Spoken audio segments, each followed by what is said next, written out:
ವೀಕ್ಷಕರೇ ನಮಸ್ಕಾರ. ಇವತ್ತಿನ ವಿಡಿಯೋದಲ್ಲಿ ನಾನು ಪಾಲಕ್ ರೋಟಿ ಅಥವಾ ಪಾಲಕ್ ಚಪಾತಿ ಹಾಗೆ ಅದ್ರ ಜೊತೆಗೆ ಟೊಮೆಟೊ ಚಟ್ನಿ ಮಾಡೋದು ಹೇಗೆ ಅಂತ ತೋರಿಸ್ತಾ ಇದ್ದೀನಿ. ಸೊ ಬನ್ನಿ ನೋಡೋಣ. ಫಸ್ಟ್ ನೀವು ಒಂದು ಕಪ್ ಅಷ್ಟು ಅಥವಾ ಒಂದು ಕೈ ಹಿಡಿಯಷ್ಟು ಪಾಲಕ್ ಸೊಪ್ಪನ್ನು ಒಂದು ಜಾರಲ್ಲಿ ಹಾಕೊಳ್ಳಿ.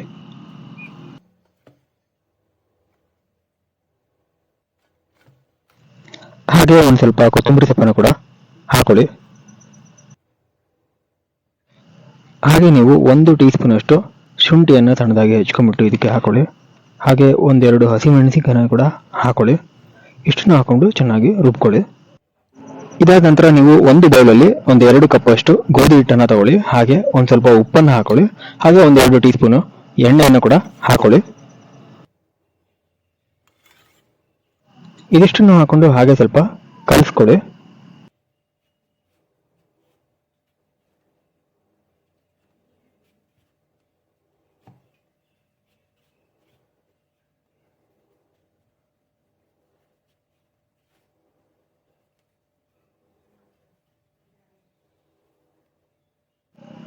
ನಾನು ಇವಾಗ ಇದಕ್ಕೆ ಪಾಲಕ್ ಸೊಪ್ಪಿನ ರಸವನ್ನು ಹಾಕೊಳ್ತಾ ಇದ್ದೀನಿ.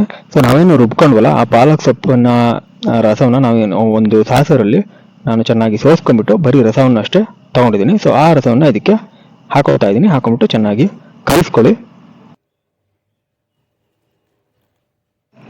ಸೇಮ್ ಇದೇನು ಇಲ್ಲ, ನೀರು ಬದಲಾಗಿ ನಾವು ಪಾಲಕ್ ಸೊಪ್ಪಿನ ರಸವನ್ನು ಹಾಕೊಳ್ತಾ ಇದೀವಿ ಅಷ್ಟೇ. ಸೊ ಚಪಾತಿನ ಯಾವ ರೀತಿ ರೆಡಿ ಮಾಡ್ಕೊಳ್ತೀವಿ ಅದೇ ರೀತಿ ಇದನ್ನ ಹಾಕೊಂಡ್ಬಿಟ್ಟು ಸ್ವಲ್ಪ ಸ್ವಲ್ಪ ಹಾಕೊಂಡು ಚೆನ್ನಾಗಿ ಕಲಿಸ್ಕೊಳ್ಳಿ ಅಷ್ಟೇ.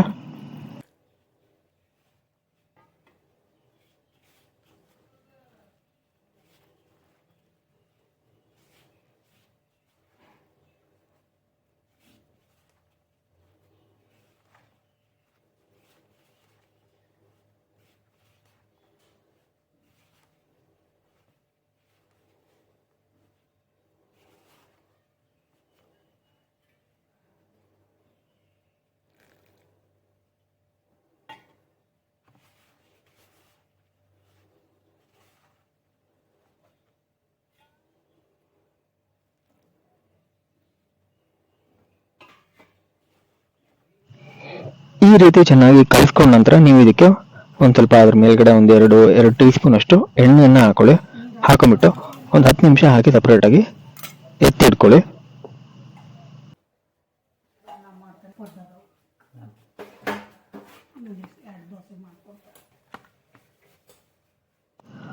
ಒಂದು 10 ನಿಮಿಷ ಆದಮೇಲೆ ಈ ರೀತಿ ಹಿಟ್ಟನ್ನು ತಗೊಂಡ್ಬಿಟ್ಟು ಅದನ್ನು ಚೆನ್ನಾಗಿ ನಾದ್ಕೊಂಡ್ಬಿಟ್ಟು ಒಂದು ಸಣ್ಣ ಹುರುಳಿಯನ್ನಾಗಿ ತಗೊಂಡ್ಬಿಟ್ಟು ಚಪಾತಿನ ನಾವು ಯಾವ ರೀತಿ ಉದ್ಕೊಳ್ತೀವೋ ಆ ರೀತಿ ಉದ್ಕೊಳ್ಳಿಕ್ಕೆ ಶುರು ಮಾಡ್ಬೋದು.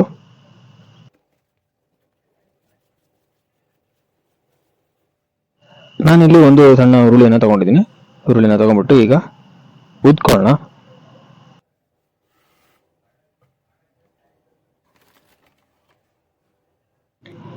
ಇದನ್ನ ಉದ್ದೋ ಪ್ರೊಸೆಸ್ ತುಂಬಾ ಸಿಂಪಲ್. ನಾವು ಚಪಾತಿನ ಯಾವ ರೀತಿ ಉದ್ಕೊಳ್ತೀವೋ ಅದೇ ರೀತಿ ಇದನ್ನ ಉದ್ಕೊಳ್ಬೇಕು.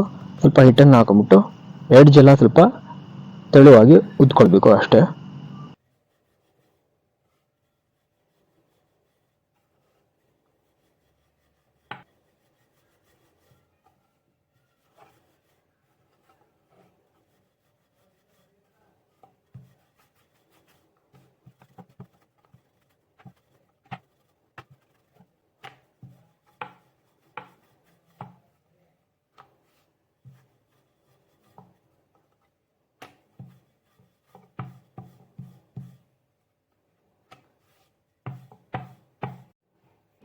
ಸೊ ನೋಡಿದ್ರಲ್ಲ ಯಾವ ರೀತಿ ಉದ್ಕೊಳ್ಳೋದು ಅಂತ. ಸೊ ಇದೇ ರೀತಿ ಒಂದು ಸ್ವಲ್ಪ ಎಲ್ಲ ಸೈಡು ನಮಗೆ ಈಕ್ವಲ್ ಆಗಿ ಬರೋ ರೀತಿ ಚಪಾತಿನ ಯಾವ ರೀತಿ ಉದ್ಕೊಳ್ತೀವೋ ಆ ರೀತಿ ಎಡ್ಜ್ ಎಲ್ಲ ತೆಳುವಾಗಿ ಉದ್ಕೊಳ್ಬೇಕು.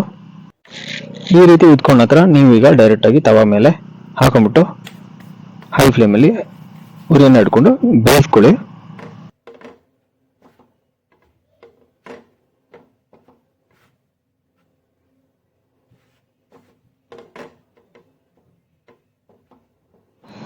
ಈ ರೀತಿ ನೀವು ಬಟ್ಟೆಯಲ್ಲಿ ಸ್ವಲ್ಪ ಎಡ್ಜ್ ಎಲ್ಲ ಪ್ರೆಸ್ ಮಾಡ್ತಾ ಇದ್ರೆ ಒಂದು ಸ್ವಲ್ಪ ಬಬಲ್ಸ್ ಎಲ್ಲ ಬರ್ತಾ ಇರುತ್ತಲ್ಲ, ಸೊ ಆಗ ಅದು ಚೆನ್ನಾಗಿ ಒಂದು ಸೈಡ್ ಬಂದಿದೆ ಅಂತ. ಸೊ ಎರಡು ಸೈಡು ನೀವು ಇದೇ ರೀತಿ ಬೇಯಿಸ್ಕೊಳ್ಬೇಕು. ಬೇಯಿಸ್ಕೊಂಡ್ಬಿಟ್ಟು ಒಂದು ಸ್ವಲ್ಪ ಎಣ್ಣೆಯನ್ನು ಹಾಕೊಂಡು ಆರಾಮಾಗಿ ತಕ್ಕೊಳ್ಬೋದು.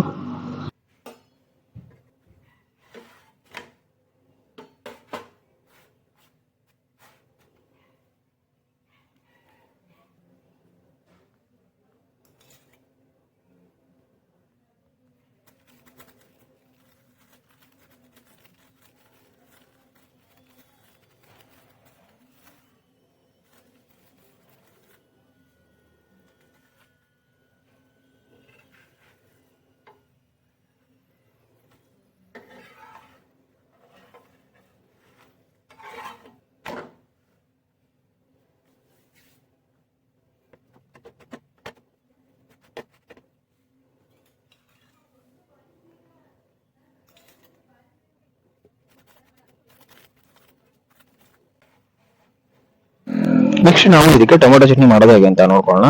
ಸೊ ಇದಕ್ಕೆ ನೀವು ಒಂದು ಬಾಣಲಿಯಲ್ಲಿ ಅಥವಾ ಒಂದು ತವಾದಲ್ಲಿ ಈ ರೀತಿ ಒಂದು 2 ಟೇಬಲ್ ಸ್ಪೂನ್ ಅಷ್ಟು ಎಣ್ಣೆಯನ್ನು ಹಾಕೊಳ್ಳಿ.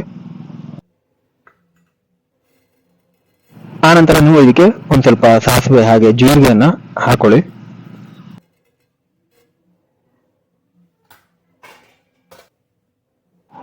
ನಂತರ ಇದಕ್ಕೆ ಸ್ವಲ್ಪ ಕರಿಬೇವು ಹಾಗೆ ಒಂದೆರಡು ಮೀಡಿಯಂ ಸೈಜ್ ಈರುಳ್ಳಿನ ಚೆನ್ನಾಗಿ ಕಟ್ ಮಾಡ್ಕೊಂಡ್ಬಿಟ್ಟು ಈ ರೀತಿ ಹಾಕೊಳ್ಳಿ.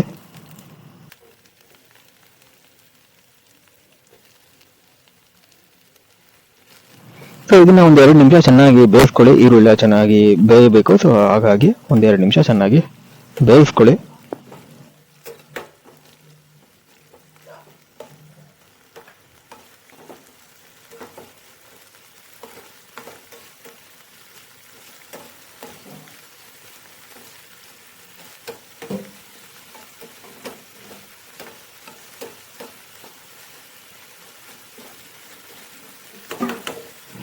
ಈಗ ನೀವು ಇದಕ್ಕೆ 1 ಟೀ ಸ್ಪೂನ್ ಅಷ್ಟು ಮಸಾಲಾ ಪುಡಿಯನ್ನು ಹಾಕೊಳ್ಳಿ. ಹಾಗೆ 1 ಟೀ ಸ್ಪೂನ್ ಅಷ್ಟು ಖಾರದ ಪುಡಿಯನ್ನು ಹಾಕೊಳ್ಳಿ.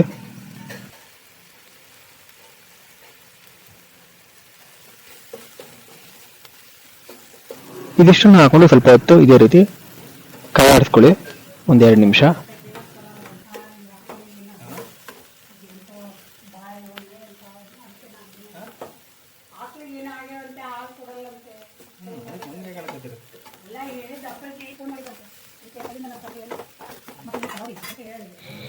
ಈಗ ನೀವು ಇದಕ್ಕೆ ಒಂದು 3-4 ಟೊಮೆಟೊ ಹಣ್ಣನ್ನ ಚೆನ್ನಾಗಿ ಹೆಚ್ಕೊಂಡ್ಬಿಟ್ಟು ಈ ರೀತಿ ಹಾಕೊಳ್ಳಿ. ಸೊ ನಾನಿಲ್ಲಿ ಒಟ್ಟು 4 ಟೊಮೆಟೊ ಹಣ್ಣನ್ನ ಹಚ್ಕೊಂಡ್ಬಿಟ್ಟು ಇದಕ್ಕೆ ಹಾಕೊಳ್ತಾ ಇದ್ದೀನಿ. ಒಂದು 5 ನಿಮಿಷ ಇದನ್ನ ಇದೇ ರೀತಿ ಚೆನ್ನಾಗಿ ಬೇಯಿಸ್ಕೊಳ್ಳಿ.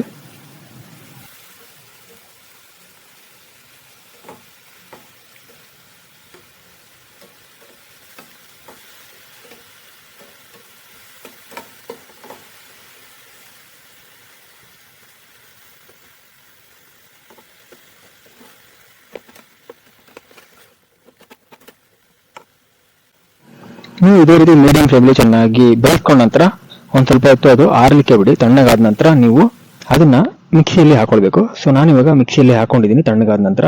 ಈಗ ನೀವು ಇದಕ್ಕೆ ಉಪ್ಪನ್ನು ಹಾಕೊಳ್ಳಿ.